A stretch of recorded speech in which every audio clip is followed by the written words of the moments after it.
Week 16, Music Makers at the Keyboard, Book 2. We have a new book. It's green. The children are very excited that it's a new color. They can't wait for the gold, but that's another issue.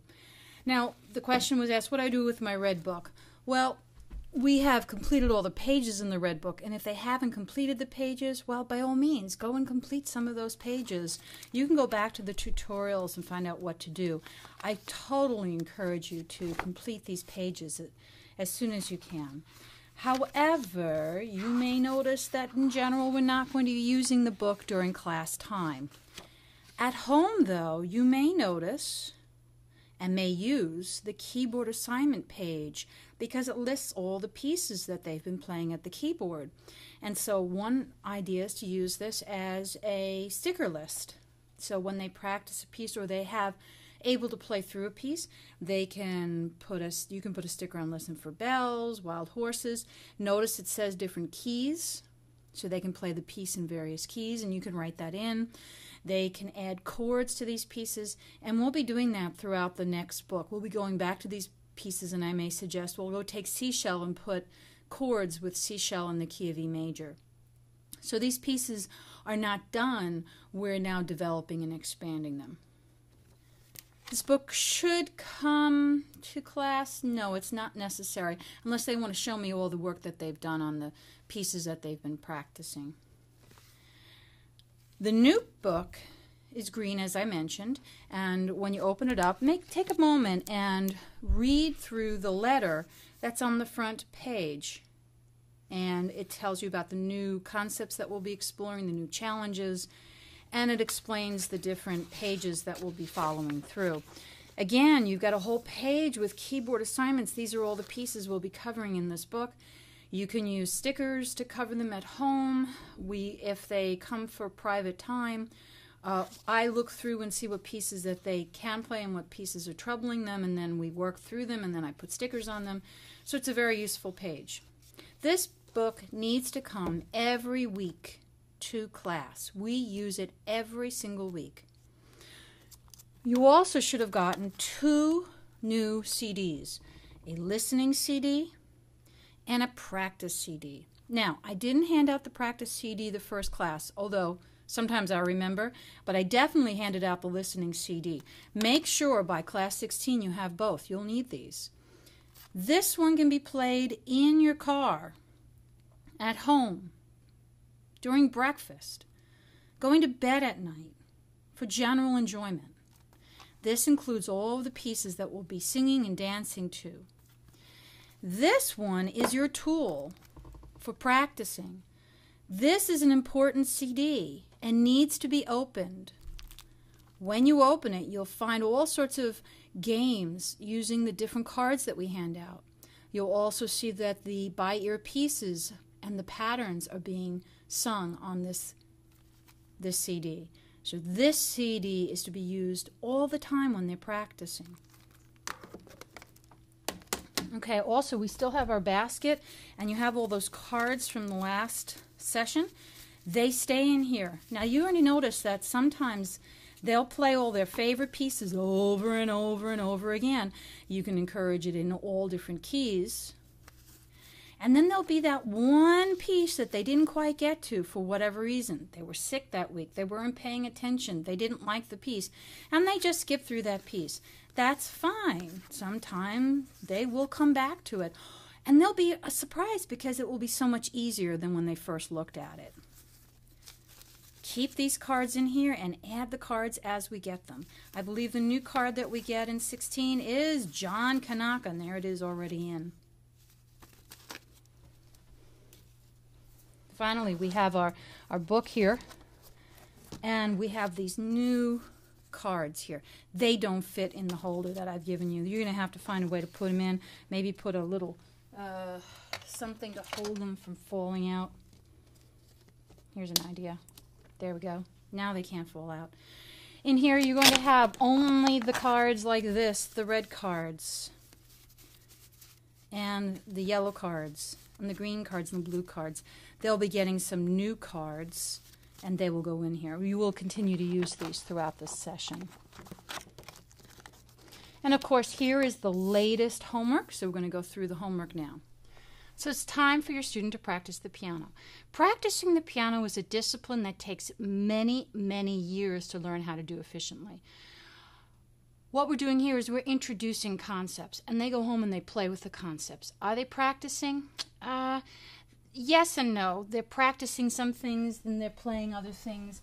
Some of the children are barely practicing. They're just playing around at the piano. Give them encouragement if they go to the piano. That's part of that wiggling. The most important thing is to make sure that they're doing everything on the list. Then they're not dropping the writing assignment, that they're not skipping over the duple notation games. Those are as important as this motion at the piano. Okay, here we go. It says warm up in the key of the piece you're playing. Well, they're going to do John Kanaka. The first key that they're going to hear is an F, and that's the new key center that we've learned this week. F is found to the left of the 3 black keys. And on keyboard we played all the Fs. I want them to be able to find the F without having to figure it out. I want them to not have to think C, D, E, F, but rather just go directly to the F. They use the black keys as a visual reminder of where F is. Then, of course, they're going to do a warm-up.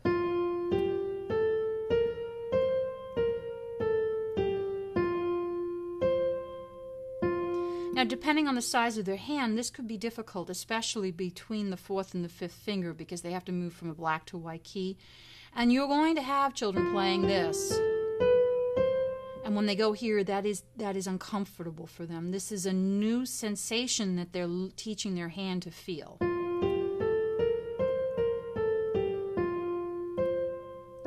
The left hand is a little easier because we have this large space between the 2nd and the 1st finger. You notice we've been adding chord warm-up as well.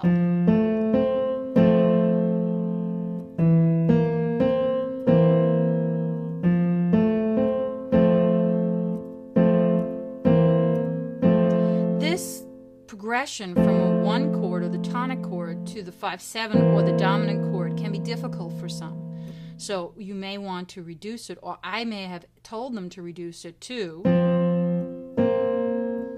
Depending on the size of their hand, I will then remind them that they can add the T. We'll still be learning about it, but whether they can reach it without too much stretch here is what I'm concerned about.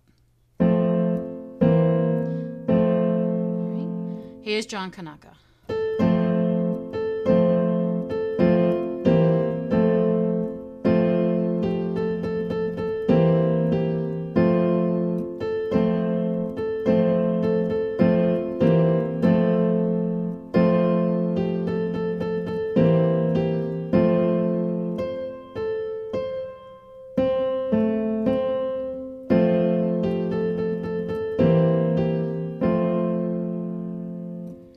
They may only play the melody. They may add just these chords.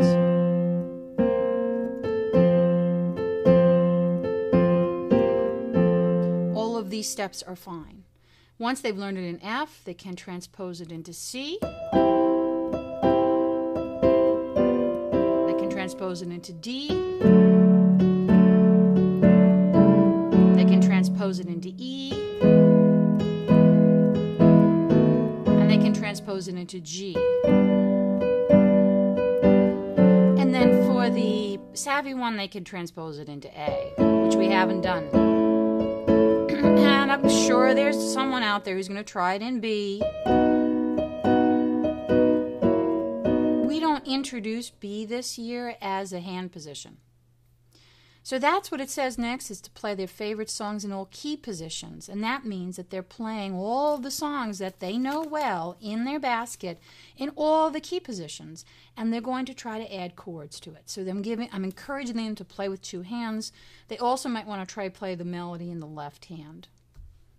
All right, so that's a lot of playing. That could take anywhere from 5 to 15 minutes. So if you notice it's taking them 2 minutes, they haven't played enough of their favorite songs. Encourage them, hey, I need to hear two or three. Make a minimum of 2 or 3. All right, now we go to play the Mystery Song 1. On the keyboard, it's found in book 6 of the new book, so they go delightedly to it. And here it is. Now, they know this piece. They know it's See the Pony Galloping, Galloping. They were able to read it in class. And what are they going to do? They're probably going to play it by ear. However, I've told them that they want them to practice looking at the music. Well, that's all well and good, and yet, even if I say it, you'll see a student, they get their eye up there, and then the eye goes straight down to the hands. You'll notice sometimes I cover their hands. Don't do that at home. Let them just have fun with this. What is interesting about this piece is the placement of the chords, and also it's an F position.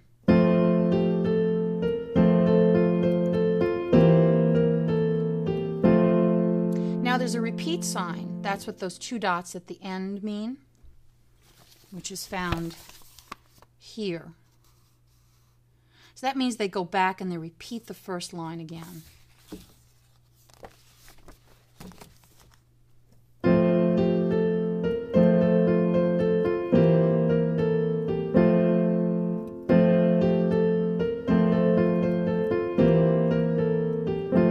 Now they move to the 3rd line. And then they repeat the last 2 measures again. And that's what it means by play the mystery song on the keyboard. Next, they have a duple notation game. So they're going to take out these pink cards. All right. Now, you'll notice what happens is that it says to use track 2. They go and they put on their practice CD and they follow the directions. It's real important when they're working with the CD that they follow the directions. It takes time for them to work through. When it says to listen and point, this is what they're doing. They're actually listening and pointing at the same time. It's a skill. What does this do? It helps them to track the notes. I find that some of the children, they'll get started and the hand moves away. That's a sign that they're not focusing on the notes. So we want them to focus on the notes and also have a movement that goes with it. It takes time. When they're repeating back, then they would do it this way. Do, day, do, do. Here's card 4. Do, do, do. Here's card 2. Do, day, do, do. And here's card 1. Do, do. Now in class, I may have taken their hand and said, here's card 1. Do, do. And I will ask them how many taps did they feel. And it's surprising, some of the children will say 5 or 2 or 3, and a few of them will say 4. None of them will say, I felt 2 taps for each note. That isn't going to happen. So what I will do is I'll say, how many taps did you feel? And then I have a good chance that they're going to get 2 taps. And that's what I want them to feel, the duration of those half notes. The writing assignment is on page 7.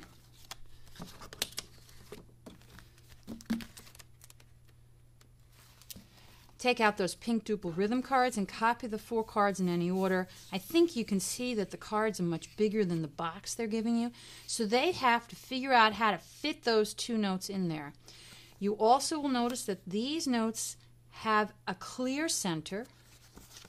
These notes have to be filled in. And that's something that they have to begin to see the difference. See, this is a clear center note, and these are filled in. Please use pencil.